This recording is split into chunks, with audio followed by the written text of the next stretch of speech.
Alright, so this is Stanley Parable. I guess a year ago it was like a Half-Life 2 mod.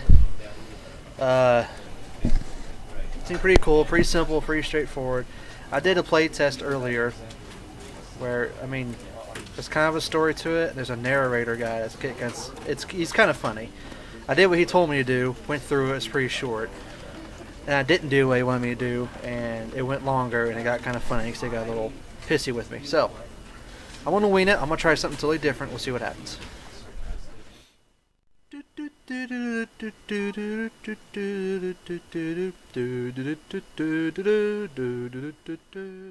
This is the story of a man named Stanley. Stanley worked for a company in a big building where he was employee number 427. Employee number 427's job was simple. He sat at his desk in room 427 and he pushed buttons on a keyboard. Orders came to him through a monitor on his desk, telling him what buttons to push, how long to push them, and in what order. This is what employee 427 did every day of every month of every year. And although others might have considered it soul-rending, Stanley relished every moment that the soul-rending, as though he had been made exactly for this job. And Stanley was happy.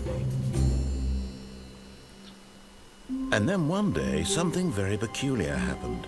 Something that would forever change Stanley. Something he would never quite forget.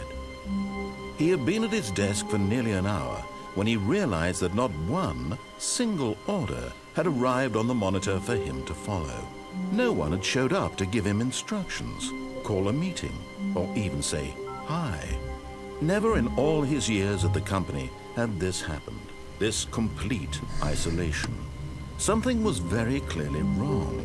Shocked, frozen solid, Stanley found himself unable to move for the longest time. But as he came to his wits and regained his senses, he got up from his desk and stepped out of his office. Or did I? No, there's nothing else to do. I might as well.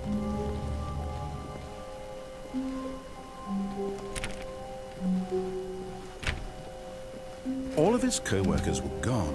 What could it mean? Stanley decided to go to the meeting room. Perhaps he had simply missed a memo.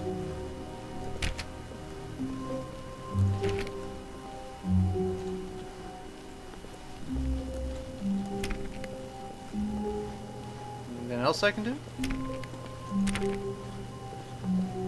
What's in here? Stanley went around touching. Stanley clicked on literally every single door in the office because he doesn't pick up well on cues from his environment.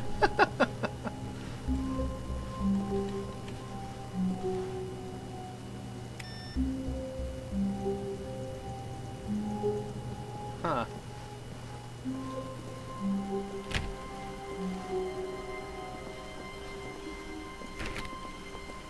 I'm gonna keep trying to see if he says anything else. When Stanley came to a set of 2 open doors, he entered the door on his left. Unless I go right. This was not the correct way to the meeting room, and Stanley knew it perfectly well. Perhaps he wanted to stop by the employee lounge first, just to admire it.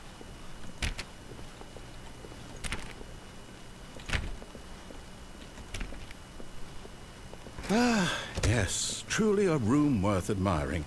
It had really been worth the detour after all, just to spend a few moments here in this immaculate, beautifully constructed room. Stanley simply stood here, drinking it all in.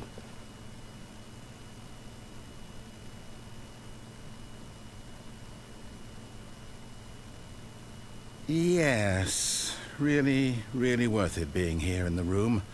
A room so utterly captivating that even though all your co-workers have mysteriously vanished, here you sit looking at these chairs and some paintings.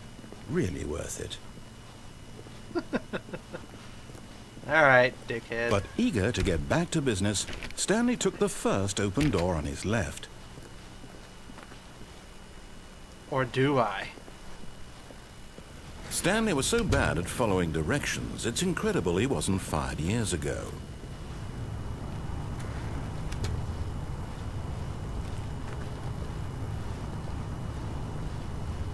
Can you fall off? But in his eagerness to prove that he is in control of the story and no one gets to tell him what to do, Stanley leapt from the platform and plunged to his death.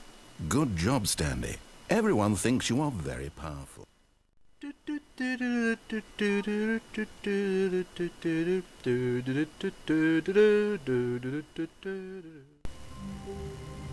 Oh, I gotta start all over. Let's rush through it. All of his co-workers were gone. What could it mean? Stanley decided to go to the meeting room. Perhaps he had simply missed a memo.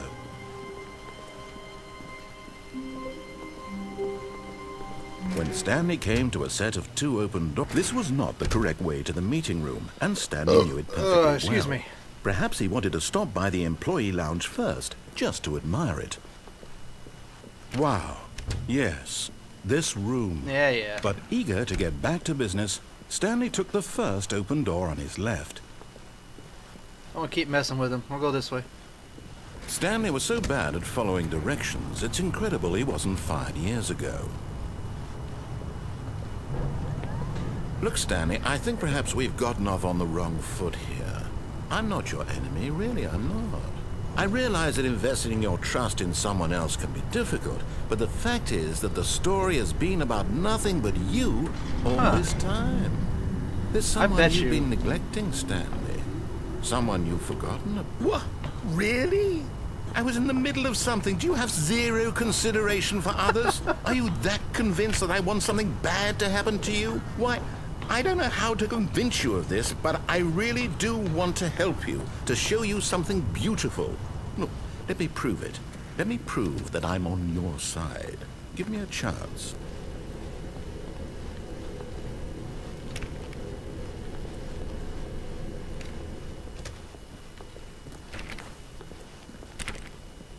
Now listen carefully, this is important.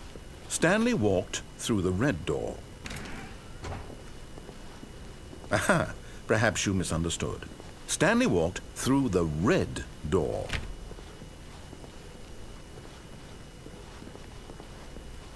I still don't think we're communicating properly.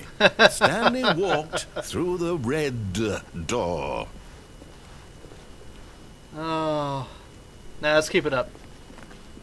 All right, fine. Go ahead, Stanley. You want to know so badly what's out there? You want to find out what lies at the end of this road you've chosen? Well, don't let me stop you. You see? There's nothing here. I haven't even finished building this section of the map, because you were never supposed to be here in the first place. Broken rooms, exposed developer textures. Is this what you had wanted? Was it worth ruining the entire story I had written out specifically for you? Do you not think I put a lot of time into that? Because I did. And in the end, it was all for nothing. Because this is what you wanted to see. Help me here, Stanley. Help elucidate these strange and unknowable desires of yours. What would have made this game better? What did you want to see? Vehicles? Skill trees? Work with me. You've given me absolutely nothing so far. Tell you what. Let me take a stab in the dark at a new design, and you can give me some feedback. There we go. A third option. This already feels leaps ahead of where we were before. Go ahead, Stanley. Take it for a spin. All right. Okay, I'm going to stop you there. Now, tell me about your experience with this new version. Would you say that the game benefited from allowing you more choices? Feel free to be honest. I'm looking for some real critical feedback here. Oh, of course. A 3. Really? Maybe next time we can get you to form an actual opinion, you know? Any level of critical thinking or engagement with your surroundings? Does that sound good? Think we can do that? Yes? Wonderful. Here, based on the data from your previous playthrough, I've compiled a new version. And to be perfectly candid, I think I've knocked it out of the park with this one. Let's take a look.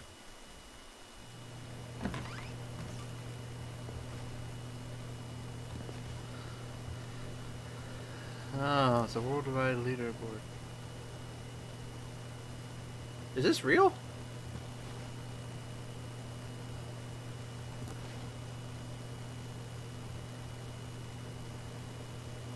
Oh, no, there's no way.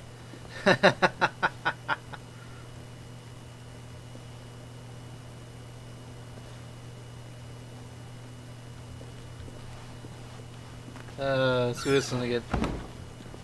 Now, would you say that competitive leaderboard helped you feel motivated to keep walking through doors? Again, honest answers, please. Hey, I nearly forgot. I've got a prototype of a new game I've been working on, and now would be a lovely opportunity to give it some playtesting. You wouldn't mind taking a look at it, would you? Perfect. Let me boot it up.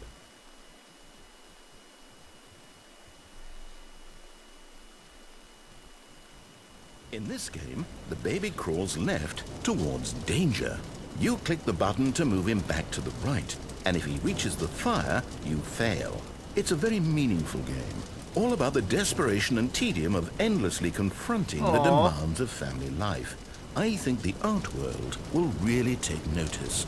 But of course, the message of the game only becomes clear once you've been playing it for about 4 hours. So why don't you give it 4 hours of play to make sure it's effective? Be sure to keep notes on your experience.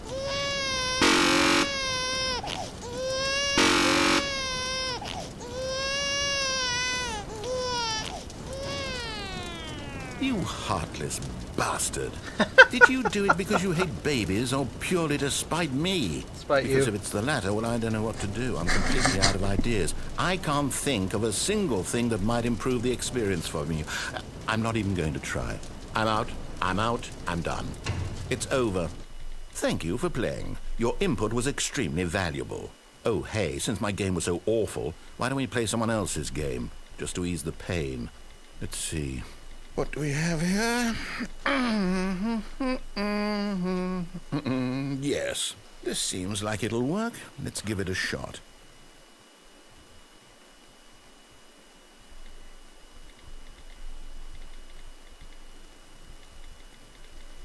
Well, Stanley, is this any better? At last, the one thing you've always desired. A game I had absolutely nothing to do with. But is it enough? Tell me that, Stanley.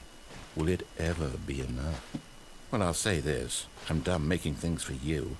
From now on, I will only create to fulfill a greater artistic purpose. Watch this, Stanley. I'm going to build a house. Oh. This will go here. No, here. And then...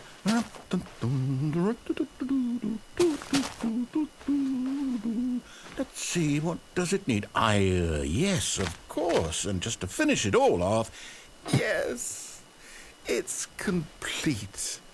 I made this, Stanley. Look at it. Gaze upon my work of art and feel ashamed at your own inadequacy. Yeah. But you've only seen it from the outside. You've only gotten half the experience. Please, step inside and make yourself comfortable. That's a trap. I don't want to. You can't make me. I'm not doing it. I'm saying no. Fighting the power. I refuse to... screw it. Isn't it grand? Isn't it perfect? It could only be better if... Wait, that's it. We must rebuild it out of diamond. Diamond everything. Yes. Come along, Stanley. We have to go mining.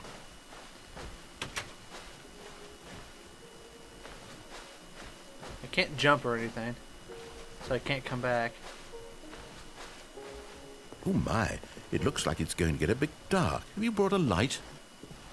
No.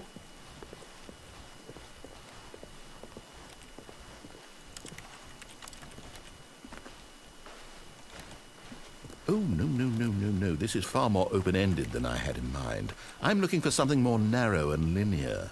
Something that makes you feel utterly irrelevant. This won't do at all. 1 out of 5. Even the diamonds couldn't save this one. Okay, new game. Oh, God.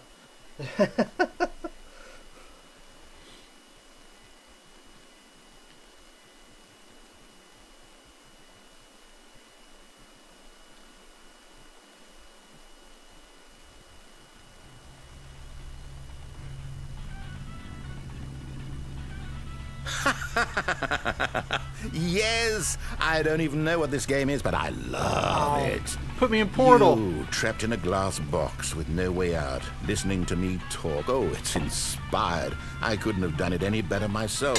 What is this game even supposed to be? I can't figure it out. Okay, now I'm curious. Let's go find out what the hell this is.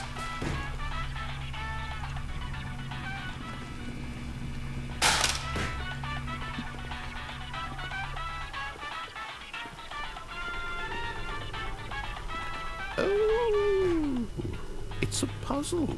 Critical thinking, Stanley. Your forte. Genius. No, actually, you know what? I think that's plenty. I really don't care much to see you stumble through any more of these games, and I highly doubt you're any wiser for the experience.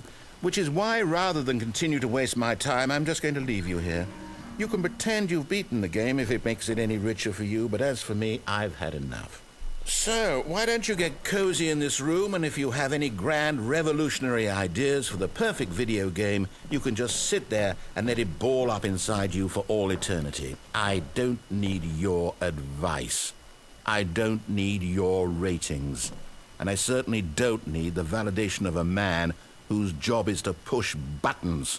I think I'll just go about my business, making meaningful cultural contributions to the world. And perhaps every now and then, I'll think back to a man named Stanley who was objectively wrong in every decision he ever made. The thought won't last long. Goodbye, Stanley. Good.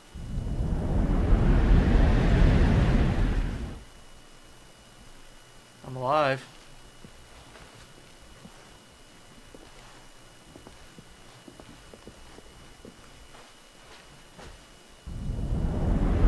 Oh, I fell.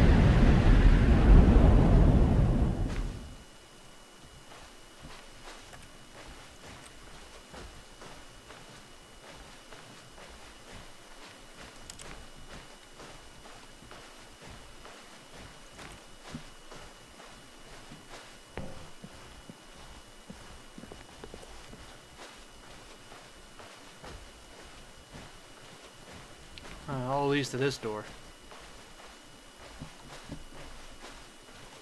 Well, it's pretty linear now.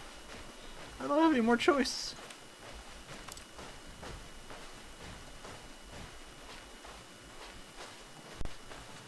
Oh no!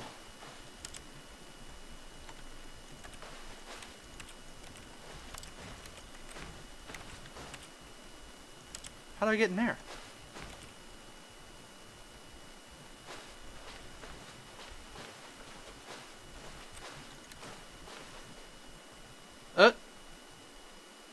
I wonder what he found. If what he wanted was to be the leading man in his own story, well, perhaps he's gotten it. Down in wherever he is right now. I wonder if he's happy with his choice, and if he's learned the heavy cost that comes with it. He'll understand soon what I was trying to tell him. He needs me. Someone who will wrap everything up at the end, to make sense out of the chaos and the fear and the confusion. That's who I am. That is what I mean to this world. Oh, yes. Yes, I'll be back. There's no other way. Once this ends, after it all comes to a close, then I'll be back. The end will be here soon. Very soon. I can wait.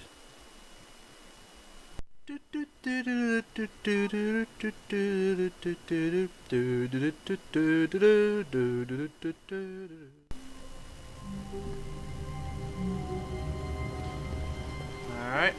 The meeting room. Yes, that's where everyone would be.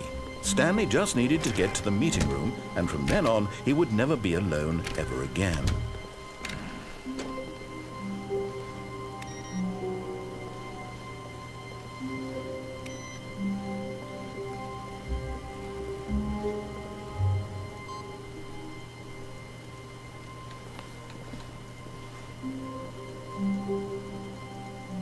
Input received.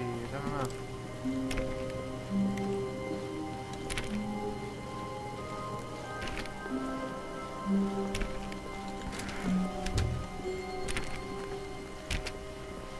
When Stanley came to a set of 2 open doors, he entered the door on his left.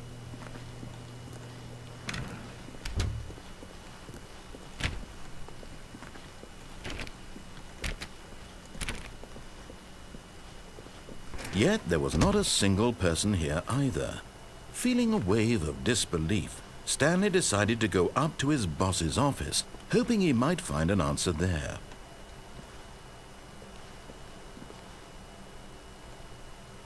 Get Chris out of the broom closet. Hire someone to synergize papers. Papers are too synergized. Fire paper guy. Hire somebody to fire paper synergy guy. Who moved my desk?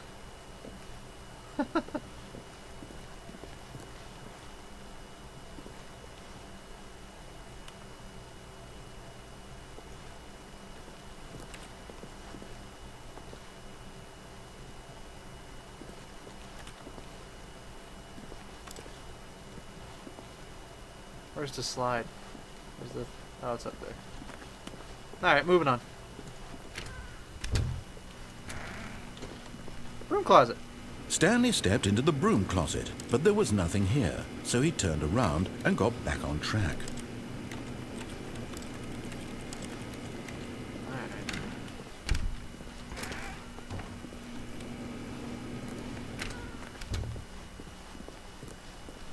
Coming to a staircase, Stanley walked upstairs to his boss's office. Downstairs.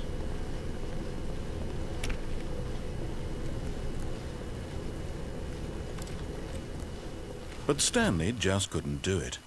He considered the possibility of facing his boss, admitting he had left his post during work hours. He might be fired for that. And in such a competitive economy, why had he taken that risk?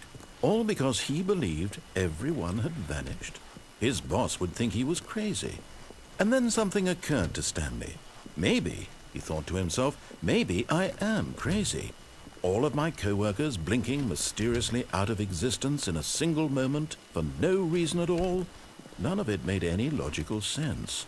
And as Stanley pondered this, he began to make other strange observations. For example, why couldn't he see his feet when he looked down? Why did doors close automatically behind him wherever he went? And for that matter, these rooms were starting to look pretty familiar. Were they simply repeating?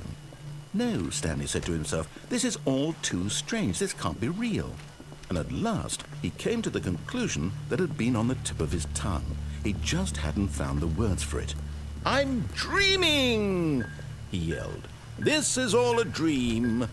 Oh, what a relief Stanley felt to have finally found an answer, an explanation. His co-workers weren't actually gone. He wasn't going to lose his job. He wasn't crazy after all. And he thought to himself, I suppose I'll wake up soon. I'll have to go back to my boring real-life job pushing buttons. I may as well enjoy this while I'm still lucid. So, he imagined himself flying and began to gently float above the ground. Whoa. Then he imagined himself soaring through space on a magical starfield, and it too appeared. It was so much fun, and Stanley marveled that he had still not woken up. How was he remaining so lucid? And then perhaps the strangest question of them all entered Stanley's head. One he was amazed he hadn't asked himself sooner. Why is there a voice in my head dictating everything that I'm doing and thinking? Now the voice was describing itself being considered by Stanley, who found it particularly strange. I'm dreaming about a voice describing me, thinking about how it's describing my thoughts, he thought. And while he thought it all very odd and wondered if this voice spoke to all people in their dreams, the truth was that, of course, this was not a dream. How could it be?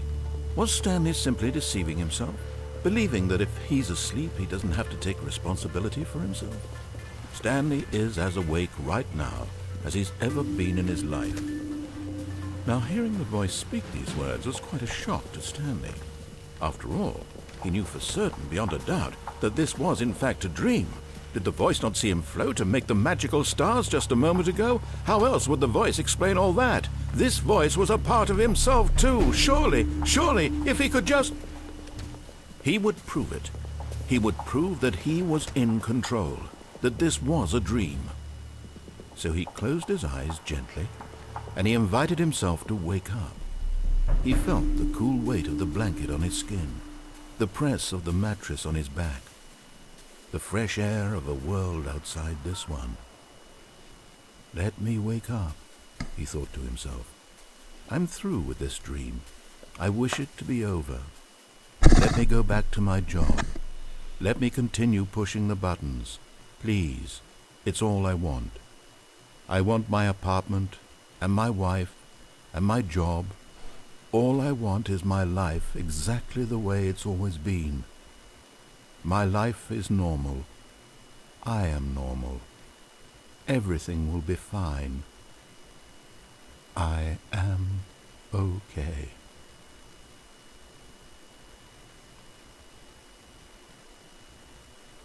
Okay, I'm gonna freak out. Stanley began screaming. Please, someone, wake me up. My name is Stanley.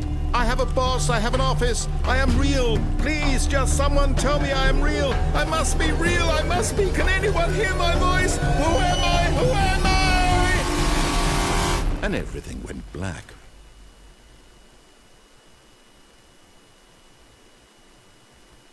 This is the story of a woman named Mariella. Mariella woke up on a day like any other. She arose, got dressed, gathered her belongings, and walked to her place of work. But on this particular day, her walk was interrupted by the body of a man who had stumbled through town talking and screaming to himself, and then collapsed dead on the sidewalk. And although she would soon turn to go call for an ambulance, for just a few brief moments, she considered the strange man. He was obviously crazy. This much she knew. Everyone knows what crazy people look like. And in that moment, she thought to herself how lucky she was to be normal. I am sane. I am in control of my mind. I know what is real and what isn't. It was comforting to think this, and in a certain way, seeing this man made her feel better. But then she remembered the meeting she had scheduled for that day. The very important people whose impressions of her would affect her career, and by extension, the rest of her life. She had no time for this, so it was only a moment that she stood there, staring down at the body. And then she turned and ran.